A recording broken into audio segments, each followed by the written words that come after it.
11 April 2001 একদিনের আন্তর্জাতিক ক্রিকেটে জিম্বাবুয়ের বিপক্ষে অভিষেক হয় 16 বছর বয়সী কিশোর মোহাম্মদ আশরাফুলের। তখনকার ব্যাটসম্যানদের জন্য মূর্তিমান আতঙ্ক মুরালীধরনকে বেসামাল করে দিয়ে 7 সেপ্টেম্বর আশরাফুল যা করলেন টেস্ট ক্রিকেটের 130 বছরের ইতিহাসে তা করতে পারেনি আর কেউই। হলেন ইতিহাসের সর্বকনিষ্ঠ অভিষেক টেস্ট সেঞ্চুরিয়ান।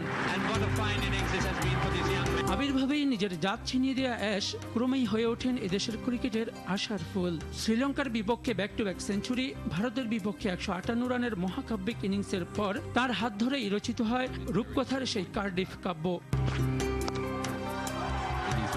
টানা দুবারের বিশ্ব চ্যাম্পিয়ন অস্ট্রেলিয়াকে আকাশ থেকে মাটিতে নামিয়ে আনেন 20 বছরের আশরাফুল। ঠিক 100 বলে হাঁকানো তার দুর্দান্ত সেই ম্যাচ উইনিং সেঞ্চুরিতে এমন কিছু উদ্ভাবনী শট তিনি দেখিয়েছেন এক জীবনে তা দেখাতে পারেননি ক্রিকেটের বরপুত্র ব্রায়ান লারা কিংবা লিটল মাস্টার সচিন টেন্ডুলকারও।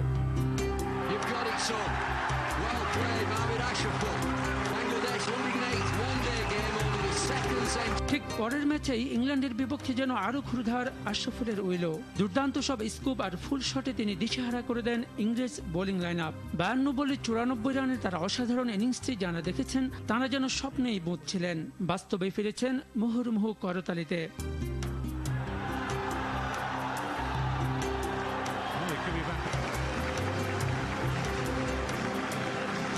বাংলাদেশের এই লিটল মাস্টারের শিকারী চোখ শুধু অস্ট্রেলিয়াতেই নিবদ্ধ থাকেনি, পরপর তিনি শিকার বানিয়েছেন দক্ষিণ আফ্রিকা ও পরাক্রমশালী ওয়েস্ট ইন্ডিজকেও। বাংলাদেশও পারে, এই সাহস টাইগারদের বুকে সঞ্চালন করে দেন সবার প্রিয় অ্যাশ।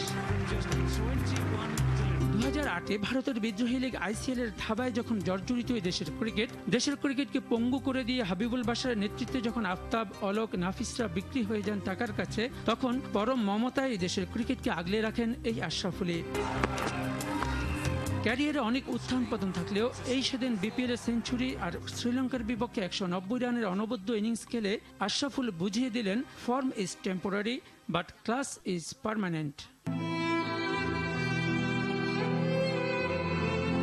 কিন্তু ভদ্রলোকের খেলা ক্রিকেটে যেখানে আপোষের কোনো জায়গা নেই, যেখানে ক্রিকেটের আদর্শ হয় ভুলুণ্ঠিত, ফিক্সিং নামক সেই অন্ধকার জগৎ হঠাৎই যেন ছোঁ মেরে কেড়ে নিল কোটি মানুষের প্রিয় আশরাফুলকে। নৈরাশ্যের কালো অন্ধকারে পরিণত হলো সবার প্রিয় আশরাফুল।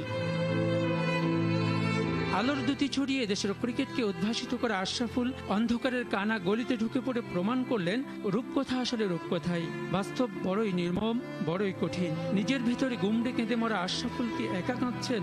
রূপকথার এই রাজপুত্রের কান্না ভেজা চোখ অজান্তেই হয়তো অশ্রু সজল করছে 16 কোটি মানুষকে।